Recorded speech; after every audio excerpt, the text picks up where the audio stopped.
Acho que a gente já está na conversão para poder fazer a nossa aterrissagem, chegar no nosso destino.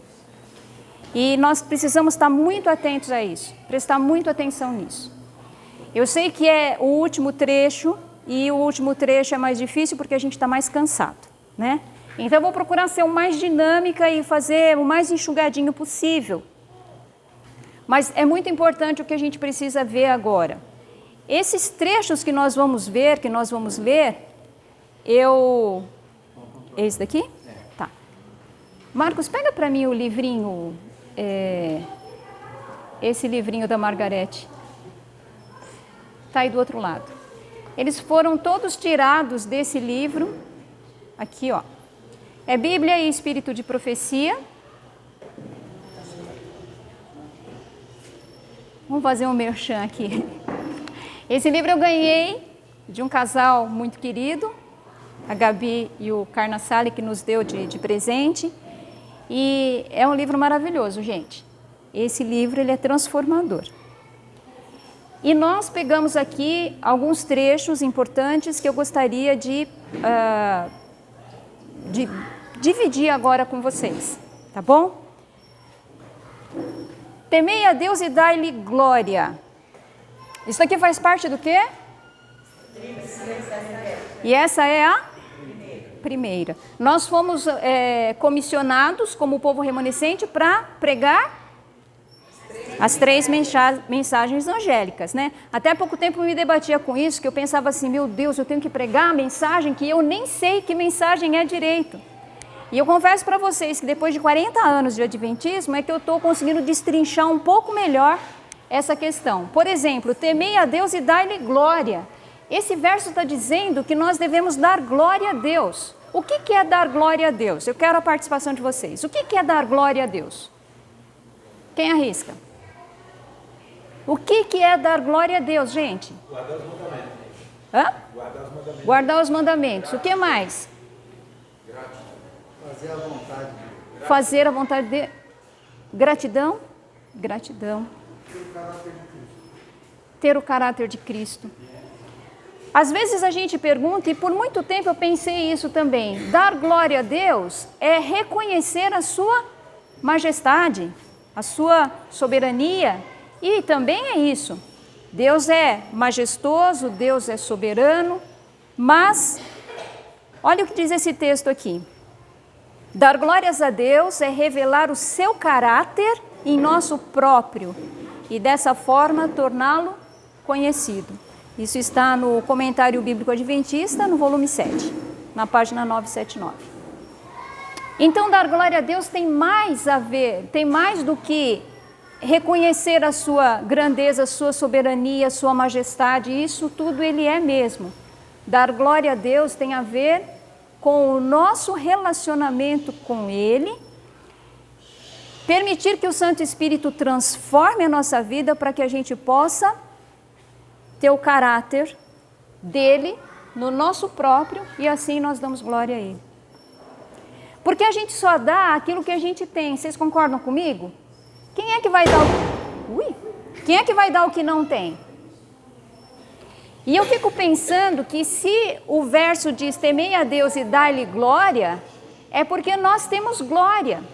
Nós temos glória para dar para Deus. O que é essa glória? Será que é uma coisa tangível, intangível? O que é essa glória? A gente achava que glória era só coisa de Deus. Não, glória é nós que damos para Deus. Olha esse outro comentário. Está em Parábolas de Jesus. Implantando-lhes no coração os princípios da sua palavra, o Espírito Santo desenvolve nos homens os atributos de Deus. A luz da sua glória, o seu caráter, deve refletir-se nos seus seguidores. Assim devem glorificar a Deus e iluminar o caminho para a mansão do esposo, para a cidade de Deus e para o banquete das bodas do Cordeiro. Olha que privilégio. Deus está nos dando o privilégio de, se aceitarmos o seu caráter na nossa vida, nós vamos fazer isso, olha. Iluminar o caminho para a mansão do esposo, para a cidade de Deus e para o banquete das bodas do Cordeiro. Isso é pouco, irmãos? É pouca coisa isso? Como a gente tem, às vezes, tornado essas coisas pequenas, quando elas são são tão grandes? O Mauro fez a pergunta aqui, né? Que por que Deus precisa de nós para alguma coisa? As pessoas falam assim, mas se eu não pregar o evangelho, Jesus não volta. Mas é muita pretensão da nossa parte pensar isso. Que Jesus está esperando que a gente pregue o evangelho para ele voltar. Pois se ele quiser mandar um anjo que ilumina a terra e pregar esse evangelho em 1 minuto para todo mundo, ele não faz isso? Queridos, são tantos bilhões de pessoas que ainda não conhecem o evangelho, que nós somos um poço de pretensão achar que se nós não pregarmos o evangelho para essa massa de pessoas, Jesus não volta. É como se a gente falasse assim, Jesus está dependendo de mim. Jesus está dependendo sim de nós, mas não para pregar o evangelho. Jesus está dependendo que nós passemos por essa transformação de caráter, que nós estejamos com caráter perfeito, e aí ele volta. Enquanto isso não acontecer, ele não volta. Tem muitas pessoas de olho na agenda mundial, porque o Papa fez, porque saiu o decreto não sei o quê. Essa agenda não interessa para a gente. Queridos, a gente não tem que ficar de olho na agenda do mundo, na agenda do Papa, na agenda dos Estados Unidos, da besta 1, da besta 2, da besta 3. Essa agenda não interessa para a gente. A agenda que interessa para a gente é a agenda de Deus. A gente vê discussões e discussões, palestras e um monte de comentários e tudo mais das pessoas fazendo verdadeiras teses do que está acontecendo no mundo, o cenário mundial. Nós podemos ficar informados das coisas? Não tem problema. O problema é que a gente não se informa das coisas de Deus. A gente não sabe o tempo de Deus, o que Deus está fazendo, o que Ele quer, o que Ele realmente precisa fazer por cada um de nós. Então, nós precisamos tomar intento disso, mudar, inverter um pouquinho as coisas, né? Grande Conflito, página 489, diz assim, todos quantos desejam que seja o seu nome conservado no livro da vida, devem agora, nos poucos dias da graça que restam, afligir a alma diante de Deus, em tristeza pelo pecado, em arrependimento verdadeiro, deve haver um exame de coração profundo e fiel. O que está ali em negrito, dá para vocês verem?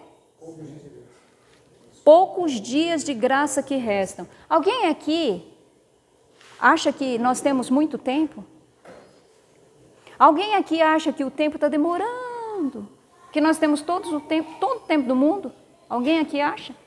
Nós não temos. Puxa, mas você acabou de falar que Jesus está dependendo, mas Jesus também não vai ficar à mercê da nossa vontade. Se você não der certo, o outro dá. E quando ele tiver um número, e eu não sei que número é esse, você sabe? Nós não sabemos que número é esse, mas quando ele tiver um número significativo de crentes, aí ele vem. Não fique esperando, porque assim, ele vai ficar esperando até quando? Até quando o número dele, mas é o número dele, você sabe se é o seu? A gente fala, nós somos a última geração. Bom, se eu morrer hoje, o que importa? Se esse mundo vai até 2030, 2070, 2300, eu já morri, eu já estou selada, já acabou a minha história. Então, nós não temos que ter a preocupação com o tempo futuro, eu tenho hoje, só hoje. E o tempo é curto, mesmo hoje. Gente, não sei se acontece com vocês, a gente levanta 5 horas da manhã, 10 horas da noite a gente ainda está tendo coisa para fazer, parece que não deu tempo. Acontece comigo. Parece que não deu tempo, parece que o nosso tempo... Sabe? Por que será, hein? A gente vai ver nessa exposição agora. Por que será que acontece isso? Será que o tempo não é mais de 24 horas? Vocês acham que aí, quando todo mundo está dormindo, vai lá um anjo e dá uma adiantadinha, sem ninguém saber? Às vezes dá a impressão que está acontecendo isso, não é? Não, o tempo ainda tem 24 horas. Aconteceu alguma coisa conosco, com o nosso comportamento, que é o que a gente vai ver. Deixa eu pegar aqui.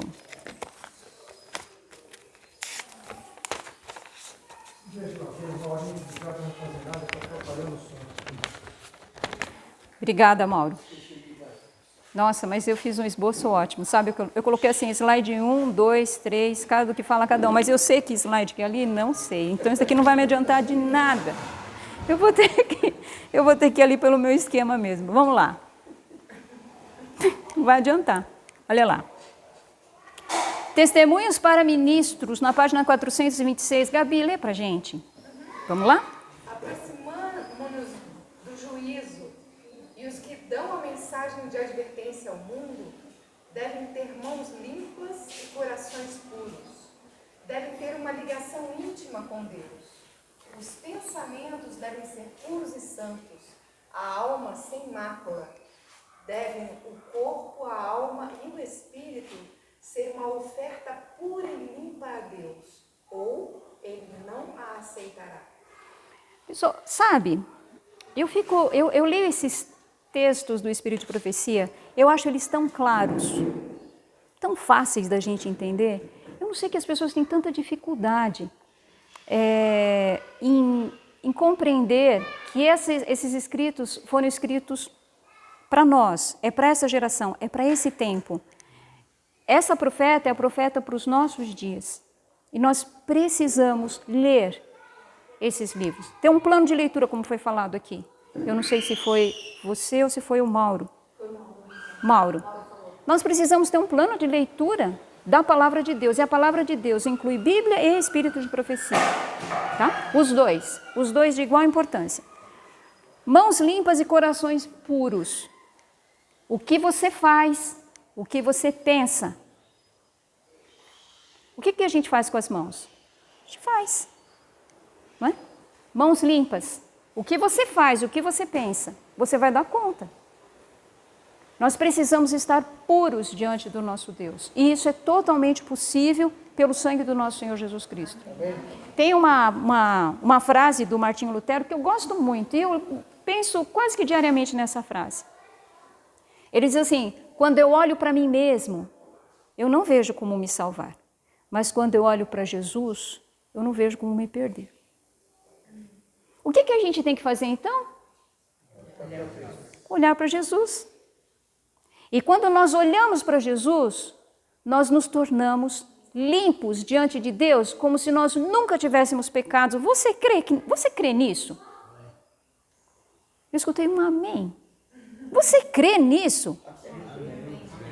Queridos, nós temos que crer nisso, isso é a fé. Se a gente não tiver fé que Jesus pode nos limpar, você acha que ele vai fazer o quê? Pegar a sua lista de pecados e vai um por um? Jesus instantaneamente pode te tornar limpo, puro, como se você nunca tivesse pecado. Gente, amém. Isso é graça. Isso é graça. Graça é um favor imerecido. Então não fica conjecturando se você merecia ou não. Você já sabe que não merecia. Você não merece. Eu não mereço. Mas ele quis dar. Se tem uma coisa que Deus quer fazer é nos salvar. É o maior desejo de Deus nos salvar. Ele fala para Israel assim: por que vocês vão se perder? Como vocês vão se perder se eu já fiz tudo? O desejo de Deus é nos salvar. Nós não merecemos. Não se concentre nisso. Isso é uma constatação. Senhor, eu não mereço, mas eu aceito. Eu não mereço, mas eu aceito. Eu aceito. E a gente aceita pela fé. Então, esse trapo de pessoa que você olha, você fala: não, se eu for pensar no que eu já fiz, não. Não deixa Satanás cochichar no seu ouvido dizendo que você não pode. Porque pelo sangue do nosso Senhor Jesus Cristo, se você olhar para Ele, Ele te torna limpo. Isso é num abrir e piscar de olhos. E você é capaz de aparecer no tribunal de Deus limpo, sem culpa, absolvido. Amém. Isso se chama justificação pela fé e você tem que acreditar nisso. Se nós não acreditarmos nisso, quando você pensa, às vezes a gente desvia o pensamento para pensar nos pecados do mundo. Não, porque Deus salvou o mundo, porque Deus amou o mundo, então Deus amou você. Deus me amou de tal maneira que Ele mandou Jesus para me salvar. E eu preciso crer nisso, individualmente. Na segunda mensagem diz assim: e outro anjo seguiu dizendo: caiu Babilônia, aquela grande cidade que a todas as nações deu a beber do vinho da ira da sua prostituição. O que é esse vinho? Lê, Jean, pra gente. O que é esse vinho? Pode ler. As doutrinas, ela deu ao mundo um sábado falso em vez do sábado do quarto mandamento. E tem repetido a mentira que Satanás disse no princípio a Eva, no Éden, a imortalidade natural da alma. Muitos erros semelhantes tem ela propagado por toda parte, ensinando doutrinas que são preceitos dos homens. Certo. Mensagens escolhidas no volume 2.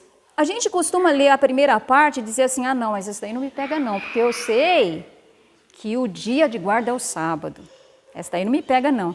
E também eu não tenho nenhuma dificuldade com a questão da doutrina da imortalidade. Eu sei que morreu, acabou, e que quando Jesus voltar tem a primeira ressurreição, depois dos 1000 anos tem a segunda ressurreição, a gente dá estudo bíblico disso, não é verdade?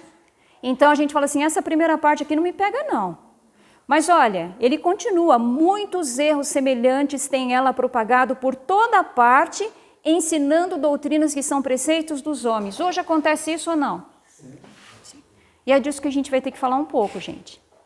Nós temos ouvido muita coisa, não é? Antes, para você ouvir um bom sermão, você tinha que ir à igreja. Hoje você tem a igreja aqui, ó. Culto online, live de não sei quem. Não é assim? Você tem tudo aqui na mão. Você pode correr perigo aqui, ensinando doutrinas que são preceitos de homens? Ou será que nós estamos blindados? 1 Pedro 5,8 diz o que lá? Sede sóbrios, sede vigilantes, porque o vosso adversário o diabo anda em derredor como um leão que ruge buscando a quem possa devorar. Verso bastante conhecido. E aí você lembra lá de um leão, sempre me vem na mente uma zebra. Já viu que a zebrinha parece um cavalinho pintado só, né? A zebrinha lá quietinha, pastando e um leão chegando. E ela ali distraída. O que o leão faz? Ele fala assim, ai coitadinha, ela está tão distraída, eu não vou assustar. É isso que ele faz? Tenha certeza que enquanto ele não comer toda, ele não vai sair dali. Satanás está nos vendo distraídos. E tenha certeza que ele não vai ter pena de você. Cada um tem com que se distrair aqui. Nós temos todas as nossas distrações, não é verdade? Nós somos a presa preferida de Satanás. Bem distraidão. O que é que nos tem distraído? Vamos lá. Não devemos permitir que nenhum argumento humano nos desvie de uma pesquisa cabal da verdade bíblica. As opiniões e os costumes dos homens não devem ser recebidos como se tivessem autoridade divina. Deus revelou em sua palavra em que consiste todo o dever do homem e não devemos apartar-nos da grande norma de justiça. Continua. Ele enviou o seu Filho unigênito para que fosse o nosso exemplo e convida-nos a ouvi-lo e segui-lo. Não nos devemos deixar afastar da verdade segundo é em Jesus, porque grandes e professos bons homens ponham certas ideias acima das claras declarações da palavra de Deus. E aí está o nosso principal problema. O contrário de vigilante é distraído. Ou você está vigilante, ou você está distraído. Baixou o guarda. Não é assim? Esse texto, ele me reporta uma história que eu gosto muito da Bíblia. Eu gosto de muitas histórias da Bíblia, mas tem uma que eu tiro sempre grandes lições, que está lá em 1 Reis 13, que é a história do velho profeta. Quantos aqui conhecem a história do velho profeta? Tá, então não vai precisar nem a gente abrir a Bíblia para ler. Desse lado ninguém conhece a história do velho profeta? Tá. Vamos dar uma resumida. O profeta lá, o profeta de Deus, chamado homem de Deus, a Bíblia não dá nem nome para ele. Era o homem de Deus. Ele falou assim para ele ir lá e dar uma mensagem para o rei. O rei era um rei ímpio. Se eu não me engano, Jeroboão. Um rei ímpio, né? E ele chegou lá e falou assim, olha rei, você tem que... O Senhor Deus me mandou aqui esse recado assim para você. Não vou detalhar tanto. Leiam lá, a história é linda. 1 Reis, capítulo 13.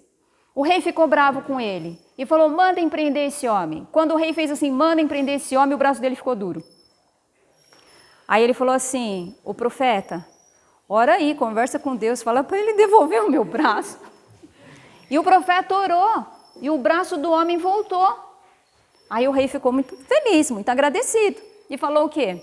Vem comer na minha casa, beber, descansar um pouco. Ele falou, nunca. Porque o Senhor Deus disse que não é para eu beber nesse lugar, não é para eu comer nesse lugar e não é nem para eu voltar pelo caminho que eu vim, eu tenho que voltar por outro caminho. Nem que você me dê metade dos seus bens. Olha que homem atrevido, falar isso para o rei. Só que o rei ainda estava, né, com milagre, então o rei não fez nada com ele. O homem foi obediente? Puxa, se foi. Aí ele foi pelo caminho que Deus falou, foi pelo caminho, não foi pelo caminho que ele veio. Ele voltou para Betel, que era a cidade dele, ele voltou por outro caminho. Obediente, obediente, obediente. Mas o que aconteceu? Naquela cidade tinha um velho profeta. E o velho profeta ficou sabendo, os filhos dele falaram, e ele falou, arruma aí meu cavalo que eu vou atrás do homem de Deus. E foi atrás do homem de Deus. E encontrou o homem de Deus. Onde que ele encontrou o homem de Deus? Descansando embaixo da sombra de uma árvore. O que ele pensou? Oi? O que ele pensou, hein, gente? O que a gente pensa depois que a gente faz uma vigília como essa, hein, Tati? Eu mereço agora sentar, ver meu Facebook, porque ninguém merece, hein? Né? Organizar tudo isso daqui. Hein, Mauro? O que você pensaria? Levantei antes das 4 da manhã. 4 da manhã eu já estava lá no ar, na vigília, porque o Mauro já estava numa live hoje, 4 horas da manhã, que eu sei. E estou aqui ainda, e ainda tem uma outra perna, né? Tem que ir até Campinas ainda. Quando chega lá, ele fala assim, eu vou... Deixa eu relaxar aqui um pouco na frente da televisão, porque também, né, ninguém é de ferro, não é? Não é assim? Gente, nós somos muito complacentes conosco. Muito. É tempo de descansar? É tempo, em guerra, um soldado descansa, fala assim, sargento, eu vou dar uma cochilada ali, porque, né, tá pesado o negócio. É assim? Uma vez eu estava vendo um filme e o soldado estava ali sendo treinado e perguntou lá para o sargento, e se tiver a necessidade, né, de fazer xixi? Ele falou, faz na calça. Faz aí mesmo. Não vai no banheiro, eu vou ali, viu? Faz tudo ali. Seja 1 ou 2, tem que fazer ali. É duro, gente. Campo de guerra não é brincadeira. E nós estamos no final de uma guerra cósmica. É tempo de sentar e descansar? Não é tempo. Eu estou falando espiritualmente, tá? Fisicamente a gente ainda precisa renovar as nossas energias, até porque o repouso é um dos 8 remédios da natureza e a gente não vai negligenciar, certo? Então pode dar uma descansadinha, viu? Só não vai ficar olhando no Facebook, mas pode descansar, tá? Um banho bem gostoso, pode descansar. Mas espiritualmente nós não estamos mais em tempo de descansar, gente, não dá mais tempo. Nós estamos no meio de um conflito cósmico, de uma guerra. E Satanás está ali, olha, em derredor, procurando quem? Os distraídos. E esse homem estava ali. E aí, o que aconteceu? O velho profeta chegou lá, né? Olha, você que é o homem de Deus, sou eu mesmo. Pois é, vamos voltar para casa, vamos lá na minha casa, comer um pãozinho, né? Tomar uma cevadinha. E aí ele falou, não, porque Deus falou que não era para eu comer nem beber naquele lugar, e nem voltar. Ele falou assim, mas eu também sou profeta, e Deus mandou eu te dizer que é para você voltar e comer comigo. Sabe o que ele fez? Levantou e comeu, foi. E diz que quando ele estava lá, que ele fez o lanchinho dele, o mesmo profeta falou, porque você foi desobediente a Deus, você não vai voltar, não vai ser enterrado junto com seus pais. O que ele quis dizer? Você não vai nem chegar até a sua cidade, porque normalmente se enterrava na cidade, né? Você não vai. O que ele quis dizer? Você não vai ser enterrado com seus pais. Você vai morrer no caminho mesmo. E olha, não aconteceu mesmo que um leão matou ele e não comeu? E o leão não comeu nem o animal que estava junto com ele. E quando quando viram, e esse velho profeta ficou sabendo do que aconteceu, correu lá para ver o serviço que ele fez, né? E aí ele encontrou o leão o cadáver do velho profeta e o cavalo. Para Deus dizer assim, isso foi obra minha. Porque não é natural que um leão não devore completamente a sua vítima. E muito menos que deixe um cavalo de boa, né? Fazer quase tudo não é o suficiente, gente. Quase tudo é tudo errado. Aquele homem fez quase tudo certo. Mas ele achou de descansar e tem muitas outras lições. Mas o que eu estou querendo falar para vocês é que nós andamos distraídos tanto quanto esse homem de Deus. E tem mais uma. Nós estamos dando muito ouvido para velhos profetas. Por quê? Não, mas ele é doutor. Não, mas ele é... Mas o quê? Ele está falando, olha aqui, ó. Como que é, Gabi, que canta? Vamos cantar? Se eles não falarem segundo esta palavra, é porque não há luz neles. Isaías 8:20. Gente, se não tiver de acordo com a Bíblia e o espírito de profecia, pode ser quem for, não tem luz neles. Nós temos grandes homens, tanto no trabalho denominacional, quanto no trabalho de sustento próprio, que são homens sinceros e homens que têm pregado fielmente a palavra do Senhor. Tem outro verso que é tipo esse também, que fala assim, mesmo se descer um anjo do céu e pregar errado, vai ser nada.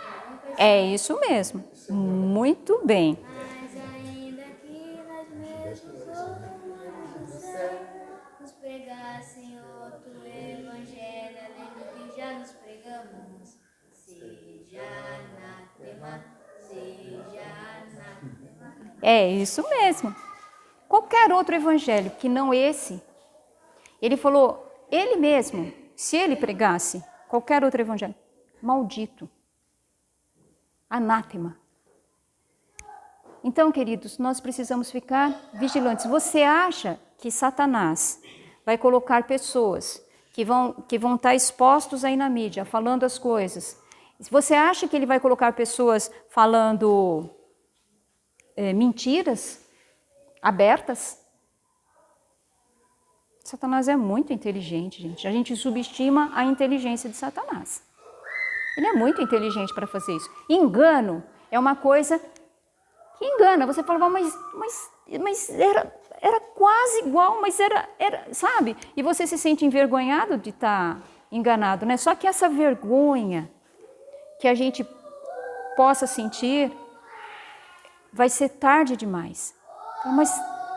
Mas tinha tudo, era quase igual, gente, quase igual, quase perfeito, quase eu fiz. Não serve, tem que ser perfeito, tem que ser íntegro, tem que ser sem mancha. Porque quando o Senhor Jesus se dispôs a morrer por nós, Ele fez sem restrição nenhuma, Ele fez totalmente. Então Ele pede de nós o total que a gente puder dar, mas é o total. O meu total é um, o total dele é outro, o total dele é outro, mas cada um tem o seu total aqui. Se ficar uma coisinha que a gente guarde para a gente, isso se chama egoísmo, e o egoísmo não vai entrar no reino dos céus. Não basta termos boas intenções, não basta fazermos o que se julga ser direito ou o que o ministro diz ser correto. A salvação da nossa alma está em jogo e devemos examinar as Escrituras por nós mesmos. Então eu quero fazer esse apelo a vocês. Queridos, nós estamos vivendo num tempo em que vem tudo muito pronto para a gente. Tá? Eu vejo aqui esse clamor do Mauro por causa das crianças e agora eu faço um clamor pelos adultos. Mais Bíblia, menos celular. Por favor. Hã? Você sabe por que eu não falo da televisão, irmã? Porque a televisão já deveria ter sido banida há muito mais tempo, né? Coloca no galinheiro, que agora essa televisão fininha, ela serve de puleta. Mas o celular, querida, está na nossa mão, ele é muito fácil, entendeu? Já aconteceu com você? eu só vou checar quem que mandou aqui o WhatsApp. E aí quando você vai checar quem mandou o WhatsApp, já tem alguma coisa ali pululando e você fala, não, deixa eu ver isso daqui. E aí tem mais não sei o que e te leva para não sei onde, e aí você já viu que ficou ali 40, 50 minutos, 1 hora de um dia produtivo de, teoricamente, 8 horas. Você acha que a gente pode se dar ao luxo de perder 1 hora com um negocinho na mão? E é por isso que eu digo para vocês que o tempo parece que está se esgotando da nossa mão, mas é porque nós andamos distraídos com coisas que nós não andávamos distraídos antes. Parece que quando nós éramos crianças, demorava tanto para chegar o Natal. Ai, meu, demorou até chegar o Natal. Agora tem que fazer igual um amigo meu que dá palestra falou, não, a árvore de Natal só joga um paninho em cima, nem desmonta, daqui a pouco tem que montar de novo. De tão rápido que está passando o tempo. Então, o tempo é o mesmo. Nós é que andamos distraídos. Amados, não creiais a todo espírito, mas provai se os espíritos são de Deus. Como é que a gente prova? Estudando por nós mesmos. E aí, você faz, está de acordo com a lei, está de acordo com os testemunhos. Se eles não falarem segundo essa palavra, é porque não há luz neles. E a gente vai ficar olhando alguma coisa sem luz?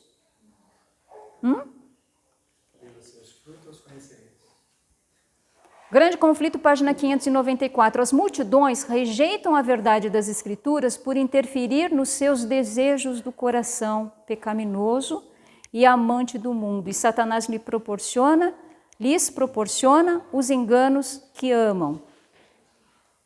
Isso acontece conosco, gente? Não vou escutar aquele pastor não, porque ele não fala coisa que eu gosto.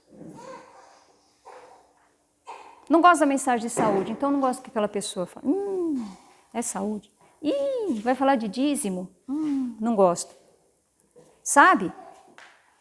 Nós queremos ouvir coisas agradáveis. O que agrada ao nosso coração. Tem coisas na palavra de Deus que nos agradam e que está de acordo com a palavra dele? Tem, claro que tem. Gente, seguir a Jesus não é um fardo, é um prazer. Só que nós sabemos que nós temos gostos que não estão, e cada um tem o seu, pensa aí qual que é. Nós sabemos que nós temos gostos que não estão de acordo com a vontade de Deus, e nós precisamos trabalhar isso. Até um tempo atrás, cada vez que eu pensava em pecado, eu pensava em pecadão, sabe? Pecado. E aí você fala, não, vou eliminar esses pecados e tal, e parece, a gente tem a falsa ideia de que você está bem ali com Deus, está bem na fita, né? Mas quando você se depara com a realidade de que pecado é o seu comportamento torto, é o seu egoísmo, é a sua falta de paciência, é a sua maledicência, é o seu descontentamento, é o seu ciúme. Coisas que você fala assim, mas ninguém é perfeito, né? Como que essas coisas não vão entrar no céu? E se elas estiverem com você, como é que você vai entrar lá? Pensa aí, 1 segundo em você mesmo. No seu temperamento, na sua forma de ser, e pensa assim, lá no céu vai ter que ter isso, porque vai ter que ter, você acha que no céu vai ter ciúme, vai ter murmuração? Gente, tem coisa pior do que alguém murmurando do teu lado, e a gente acha que tá tudo bem, tá tudo certo. Isso pode deixar a gente fora do céu. Então nós temos muito que trabalhar conosco, com o nosso temperamento. Não é o pecado do mundo, e não são pecados grandes, são as raposinhas que vão deixar a gente fora do céu, que a gente não dá importância. Você acha que não precisa trabalhar esse seu comportamento, essa sua irritação, essa sua falta de delicadeza com os outros, essa sua forma de julgar tudo que você vê, de dar a sua opinião, e às vezes você não sabe nem do que, mas tem que dar opinião. Já viu quando aparece alguma coisa, algum história, algum assunto lá no YouTube, no Facebook, eu sei lá onde, e todo mundo tem que dar opinião? A gente está vivendo num tempo que todo mundo tem que dar opinião, gente. Você não pode ver uma notícia, uma coisa e ficar na sua. Não, você tem que ir lá, você tem que dar a sua opinião. E aí são tantas opiniões, são tantas, rende tanto negócio, que você até esquece do assunto principal, porque daí um fica debatendo com o outro. E aí fala do outro, não, você fala isso porque você é isso. Aí o outro fala, não, mas você... Meu Deus, e perde-se horas com isso. Olha que laço satânico, que coisa inteligente desse arqui-inimigo de Deus, desse adversário, de fazer com que a gente entre nessa e ache que isso é normal. Acha que, bom, todo mundo tem um celular, todo mundo, é a vida, é a modernidade. Gente, nós estamos sempre na contramão do mundo, porque se a gente tiver igual ao mundo, a gente vai ficar no mundo mesmo. Então nós precisamos prestar atenção. Olha o que Satanás faz. Grande conflito 5:9-5. Induz o povo a olhar para os bispos, pastores, professores de teologia como seus guias, em vez de examinarem as escrituras a fim de, por si mesmos, aprenderem o seu dever. Então, dominando o espírito desses dirigentes, pode influenciar as multidões de acordo com a sua vontade. Olha o perigo, gente. Viu que estratégia dele? Então quer dizer que ele manipula esses dirigentes. Por quê? Porque você está distraído. Você não examinou por você mesmo, você não estudou. Então qualquer coisa, sua cabeça fica aberta, qualquer coisa que o outro coloca, mas é doutor, é pastor, é dirigente, é professor, então eu confio. Você está colocando a sua alma em confiança na mão de um homem mortal como você? Eu pergunto uma coisa para você. O que Deus revelou para ele não pode revelar para você também? Será que Deus está... ou ele está fazendo economia? Não, eu vou falar para o Rosivaldo e ele fala para os outros. Eu não vou ficar falando. Como é isso? Eu já vi gente simples, que aprendeu a ler na Bíblia, com pregações baseadas em Bíblia e espírito de profecia, que mudaram a minha vida. Porque diz que a pregação que não mexe com o pecador e com Satanás não alcançou o seu objetivo, não é pregação. Tem que mexer com a gente, tem que fazer a gente tomar uma decisão. Olha, disso daqui eu vou tomar essa decisão. E muitas decisões acertadas que em casa tomamos, nós tomamos baseados, assim, motivados por pregações de um homem simples, que se você vê ele falando, ele até lê, ele lê errado. Vocês devem conhecer aqui José Martins de Souza. Tá? Ele precisou fazer teologia para ter mensagens inspiradoras que façam a gente mudar? Olha, deixa eu contar uma coisa para vocês. Nós não temos TV em casa há uns 15 anos. O Marcos era fissurado em Fórmula 1. Ele amava assistir Fórmula 1.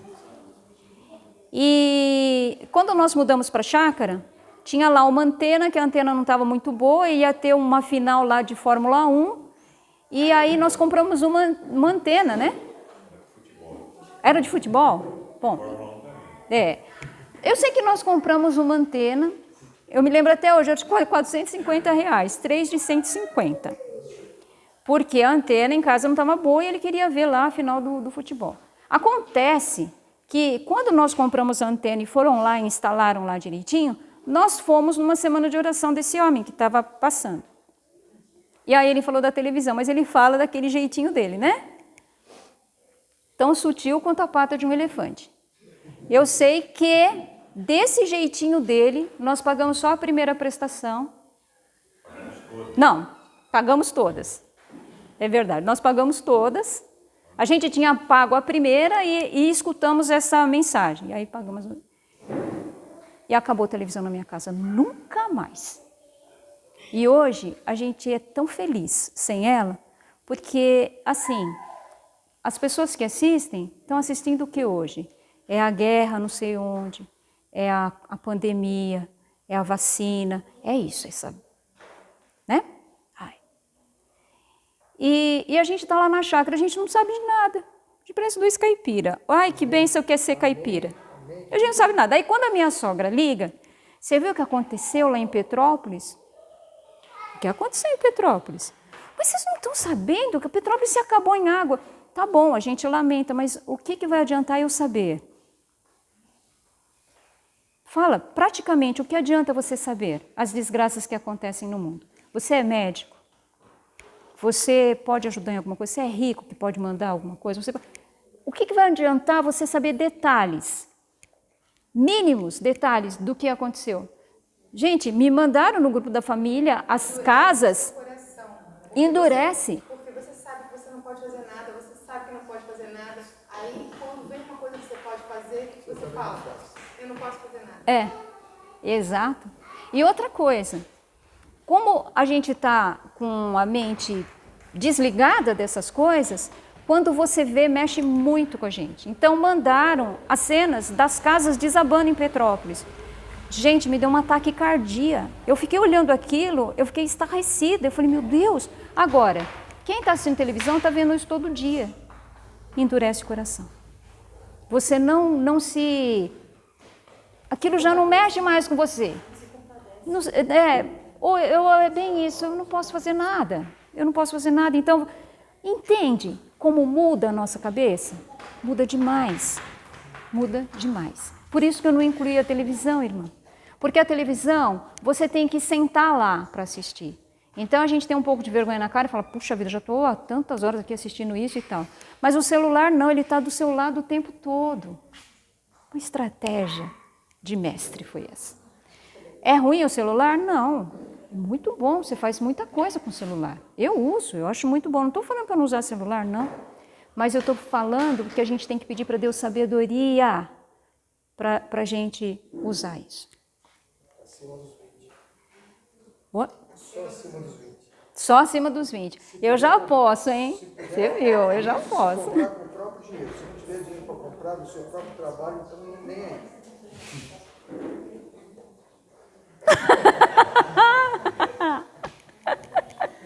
Ela olhou para ele, ela já estava olhando para ele, esperando ela terminar. Só que vocês não viram a carinha dela. Aí ela olhou para ele e falou assim, você está me complicando. Olha lá, 2 Timóteo 4, 3 e 4, porque virá o tempo em que não suportarão a sã doutrina, mas conforme as suas próprias concupiscências, amontoarão para si mestres, tendo comichão nos ouvidos e desviarão seus ouvidos da verdade, voltando às fábulas. Paulo está falando isso para Timóteo, mas parece que ele está falando para nós agora. Doutrinamos o nosso ouvido para ouvir o que nós queremos. E o que nós não queremos ouvir, eu prefiro fábulas. Como é bom, né, gente? Sermões. Eu até tinha selecionado aqui um vídeo que falava da distração e tudo mais, mas daí eu fiquei pensando, e eu tenho aprendido, que é melhor a gente não usar recurso nenhum. Eu acho que vocês já têm recursos demais. É Bíblia e Espírito de Profecia, para fazer a gente ler e pensar. Qualquer imagem, qualquer coisinha que a gente coloca de muleta, que ajuda tanto na apresentação, né? As pessoas vão lembrar do engraçadinho, do filminho, mas não vai lembrar dos textos. Então, a imaginação, e Deus nos dotou de imaginação, que bom, né? Jesus falava parábolas. Ele falava, havia certo homem, e as pessoas imaginavam. É uma imaginação sadia, porque Deus nos criou com a imaginação. Agora, o problema da mídia é que ela quer que você imagine o que ela quer. Esse que é o problema. Ela quer colocar a imaginação na sua cabeça. Esse que é o problema. E ela usa um artifício perigoso, que é assim, quando você se senta para ver, para assistir alguma coisa, você entra num estado na sua cabeça de baixar a guarda mesmo. Certo? As pessoas falam que eu acho que é um estado alfa, eu acho. Nem sei se é beta, alfa, gama, sei lá que estado que é. Eu sei que a gente fica meio besta mesmo, entendeu? Fica meio bobo. E aí tudo que vem, você absorve. Por quê? Porque você baixou a guarda. Agora, quando você tem que ler, não. Você tem que ficar esperto. E de preferência, leia livro, viu? Leia o livro. Anote, grife, faz anotação. Isso é estudar, tem que estudar. Agora, no celular vem tudo pronto, você não precisa fazer nada, não é? Olha lá.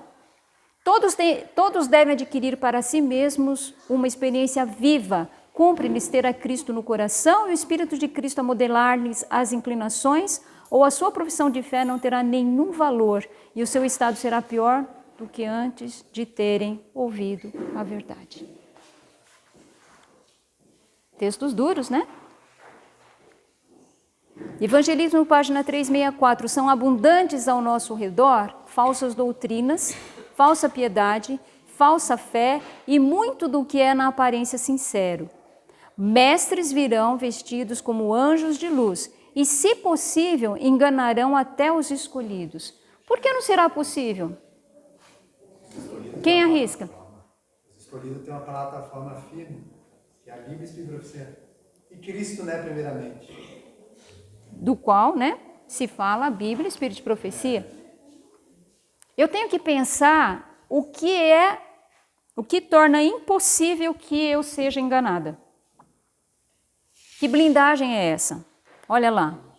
Sem a iluminação do Espírito, os homens não estarão aptos para distinguir a verdade do erro e serão presa das tentações sutis de Satanás. O que a gente precisa? O Espírito Santo. Chegou o tempo da gente clamar, tem que clamar. Vocês sabem clamar? Eu não sei clamar ainda, gente. Eu às vezes faço oração, eu falo, Senhor, o Senhor tenha misericórdia de mim. Eu faço oração e não sei clamar. É uma oraçãozinha tão xoxa. Eu falo, Senhor, tem misericórdia. Às vezes eu estou orando, eu falo, Senhor, tem misericórdia de mim. Que oração é essa? Eu não sei falar com o Senhor me perdoa, me ensina.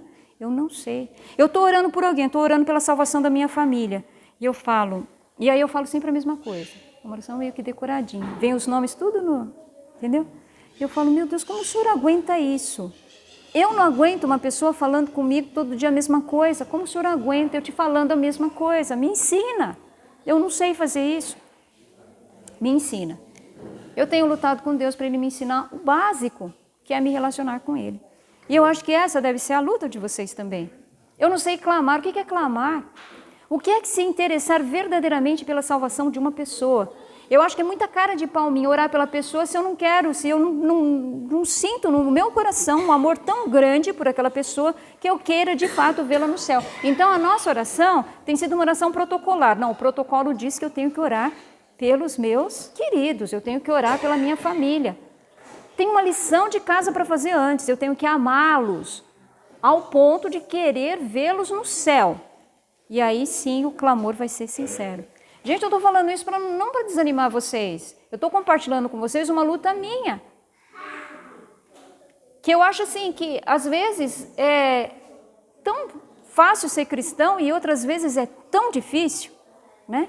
Eu preciso aprender a me relacionar com o meu Deus, de verdade. E eu preciso da iluminação do Espírito Santo. Sem ela, eu vou ser enganada. Eu vou passar anos e anos nessa igreja, vou morrer, acordar na segunda ressurreição e escutar de Deus, eu não conheço você. Ai, gente, já pensou que tristeza? Que loucura. Eu nem falo muito do que eu tenho medo desse negócio de segunda ressurreição para Satanás não judiar de mim, porque ele judia da gente, não é?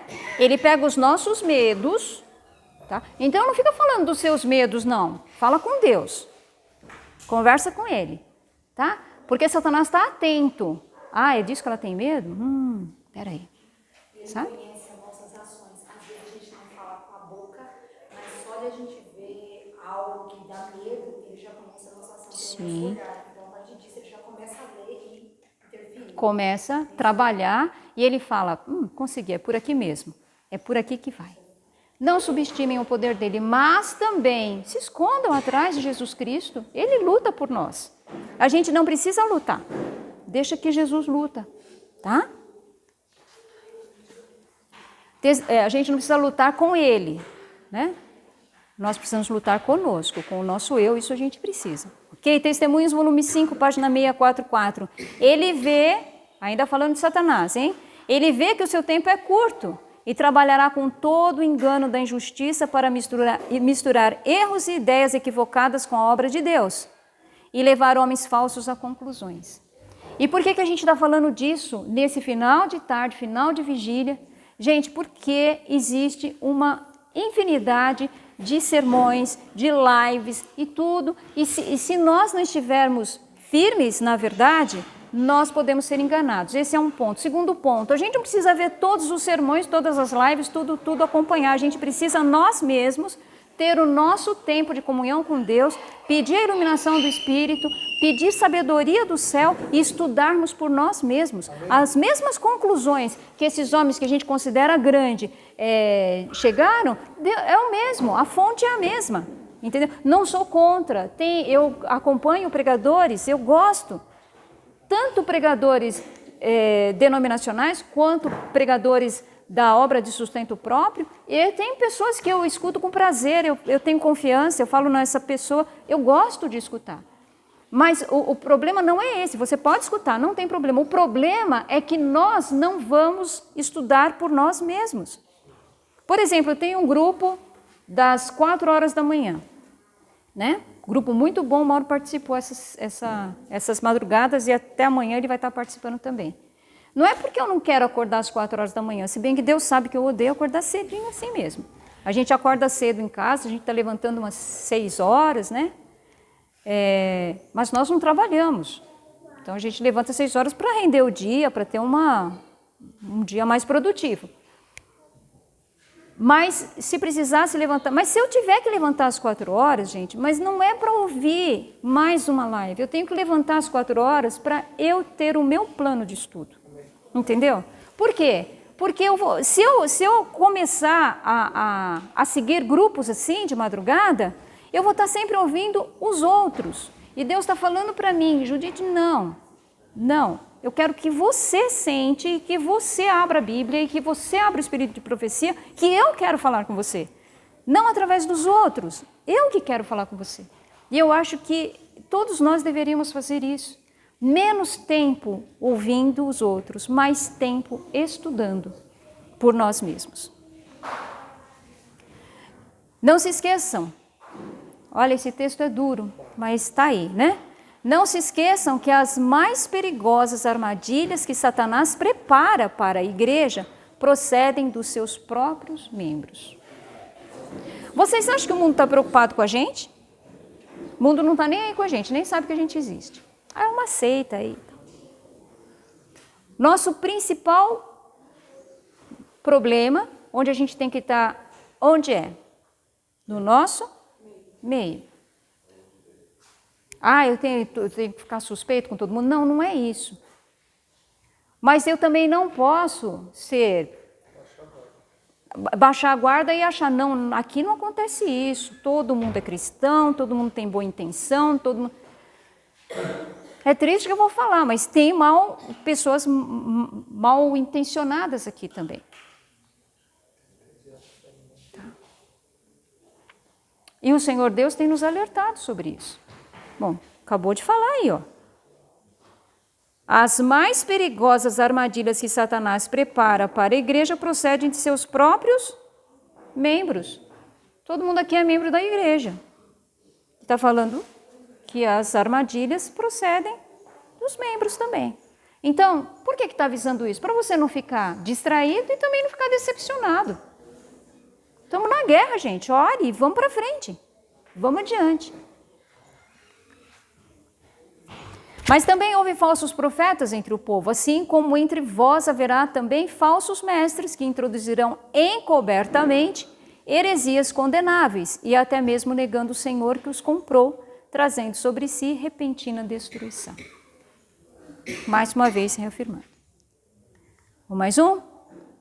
Tem um ditado, e esse ditado é popular, que diz assim: se você não quer comprar na loja de Satanás, não fique apreciando a vitrine dele.